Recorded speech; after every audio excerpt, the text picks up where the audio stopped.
There is one thing you can practice that literally makes up 99% of everything you'll ever play on the drums. And guess what? You can do this quietly and still grow like crazy. However, there's a catch. But don't worry, because I'm going to break all this down for you and teach you how to do this. You can do it.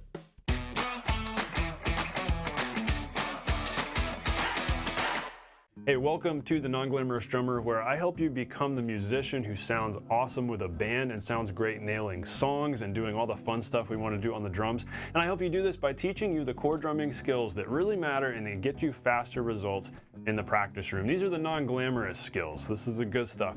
And hey, while you're here, I want to make sure you know what to practice. A lot of times that is the biggest struggle, especially when you're a beginner. So I have a free gift for you.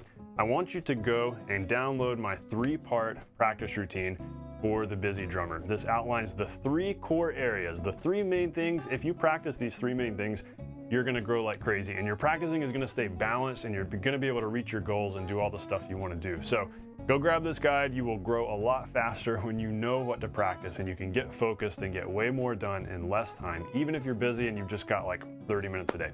So go grab the free guide. It is in the description below. On with today's lesson.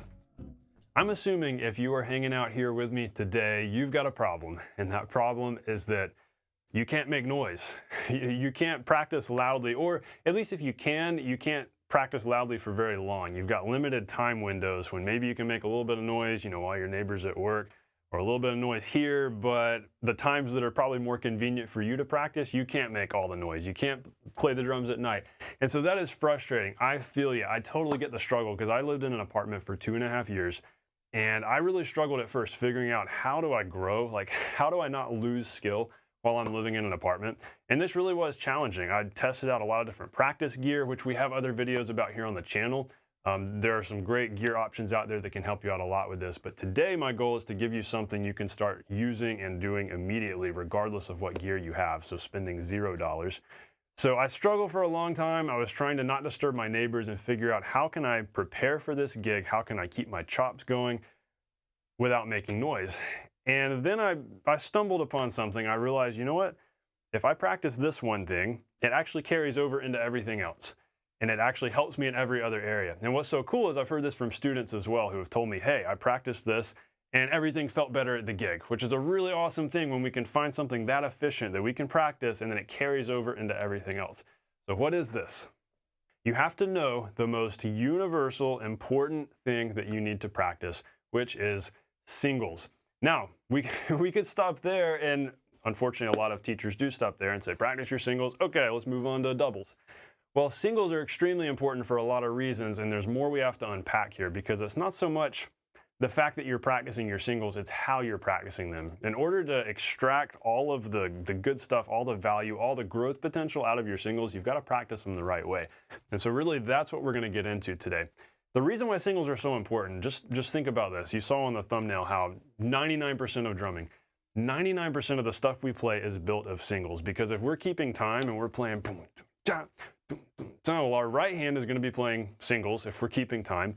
Our left hand is going to be playing singles if we're playing backbeats. 1, 2, 3, 4, really slow singles. Ba, ba. Most likely our foot is playing singles. Maybe they're extremely slow. Maybe they're a little bit faster. If we play a fill around the kit, we're now playing alternating singles, because we've got each hand playing singles and then the other hand is offsetting.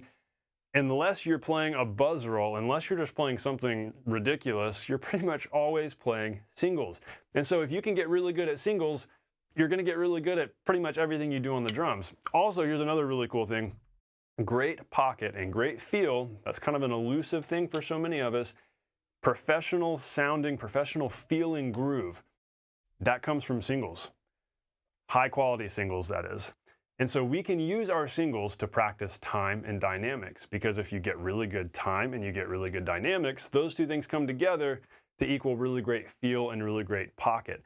So believe it or not, you can work on your groove, your pocket, and therefore your time and your dynamics by practicing singles, even if it's just right here on a practice pad. This is extremely powerful. So let's talk about how we do this.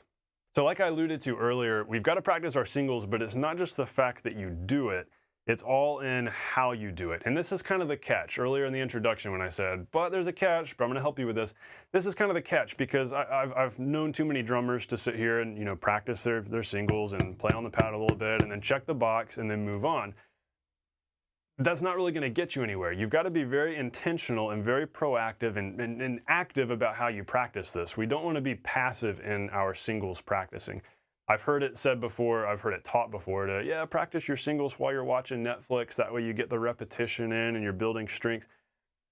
It's good to build strength, it's good to get the repetition, but that is very much passive practicing if you're playing while watching a movie.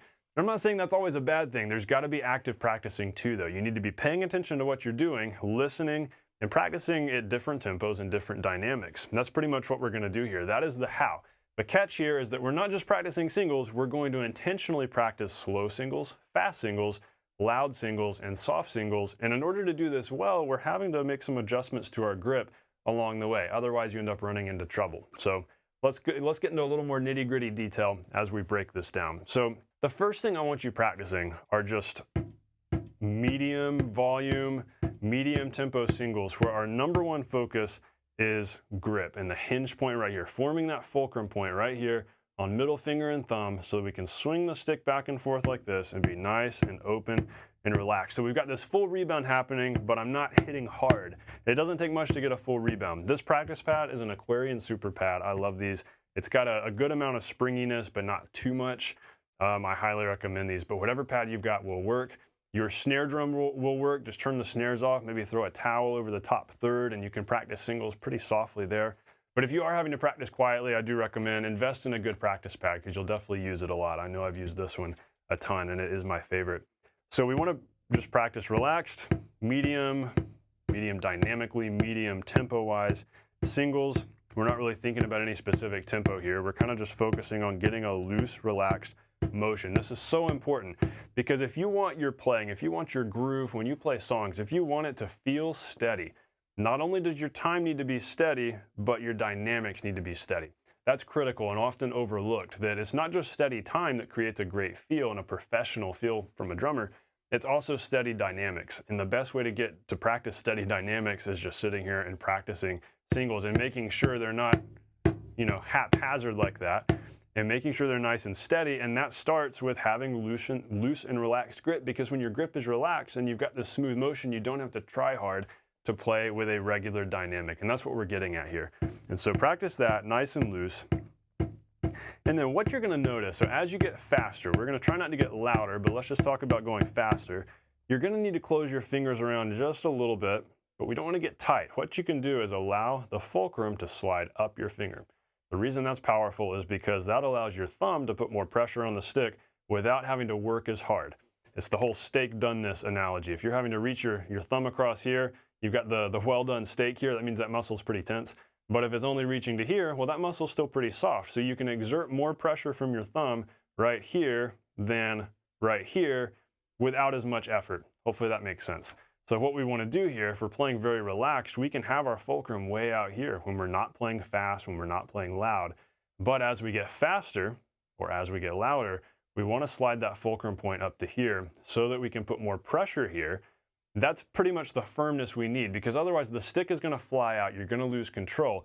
And so this is kind of a tricky thing where we have to be loose, we have to be relaxed, but we have to maintain control. How do we do all those things at once? Well, this helps so much because you're able to put more pressure on the fulcrum. You have to put more pressure there as you get louder and faster, otherwise the stick will fly out. You just don't want to get tight and tense. This is the way to achieve that. Allow the fulcrum to slide further up so it can get really close to your palm if you want to. That way you can put more pressure there, kind of with the edge of your thumb, just like this. And you'll notice even with pressure there, this muscle is not rock hard the way it would be out here. And so that's going to save your thumb. It's going to save you from the thumb cramping and all the tenseness here. It's going to help a lot. So as we get faster, that's what we want to do. Slide the fulcrum closer to the palm.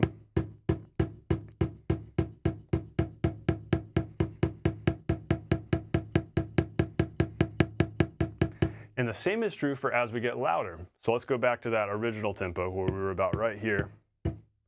As we get louder, the stick will fly out of control if we start really hitting hard, unless we slide the fulcrum up to here. Now at this point, you're hitting so hard, most of the time you don't need to hit a drum that hard. It starts to get a little bit ridiculous, but when you're playing rim shots on the snare and you're really smacking it, it can be helpful to have a little bit of a firmer hold on the stick up here, even though you want to kind of think in terms of throwing the stick into the drum because you don't want to be tight when you hit. And that's where, again, don't misunderstand me, we're not being tight here in the way we're gripping, we're just being firm in our fulcrum, and we're able to do that more easily by sliding the fulcrum up to here. So as you get faster or louder, slide the fulcrum to here. That also allows fingers to curve around, not tightly, but just gently. So it provides a little bit more skin friction so that as long as you've got a little bit of skin clamminess, the sticks are not going to slide around. You're going to have great control while still feeling relaxed. Now, as you're going slower, you can, again, allow the stick to slide way out to here. So you've got this nice, loose, relaxed sort of grip. And so you can practice playing fairly loudly if you're going very slow, and it works having the fulcrum out here, letting the stick do a whole bunch of bounce. But a lot of times this is not as practical on the drum set. If you're hitting, if you're laying into a cymbal or hitting a floor tom with minimum rebound, it really does work better to adjust to this grip. And so that's why most of the time, that's what I want you thinking about, that you can do the free bounce and all of that. That's a valuable thing to practice that I've taught a lot here on this channel. You can do free bounce with the fulcrum way out here, and that's a great exercise in letting go of control and letting the laws of physics take over. But at the same time, that's not really a practical thing on drum set, especially if you have your drums tuned low, especially if you're hitting a cymbal. You can't just grip out here and expect to have control. And so there's a big gap sometimes between, well, I want to be relaxed, but I have to play the drums, so what do I do? And so that's when the practicality of this fulcrum adjustment really comes in. And so you're going to really get a lot out of this by practicing this. And then when you are able to make noise and get back onto the drums, you can practice applying that grip to hitting cymbals, to hitting floor toms, etc., etc. So we've talked about the big difference between light and relaxed playing and then faster, more, you could think of it as just heavier driving playing, and the adjustment we've got to make with our grip. So what are some specific tempos? Well, I recommend whenever you sit down to play on your pad, set your metronome really slow to like 50, 60, maybe 70 beats a minute, but start really slow so that you can practice doing quarter notes. Just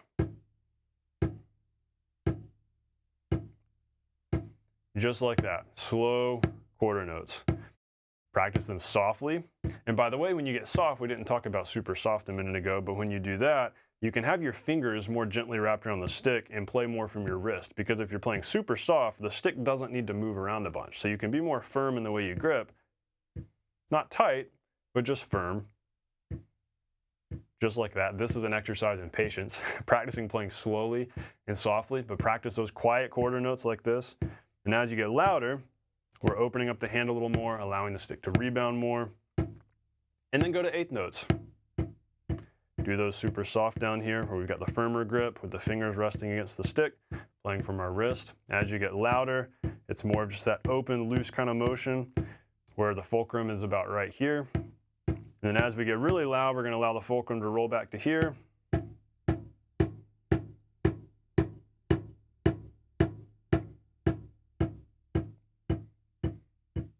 And if you've got your metronome set really slow, like in the 50s, go to 16ths. That's not a big jump.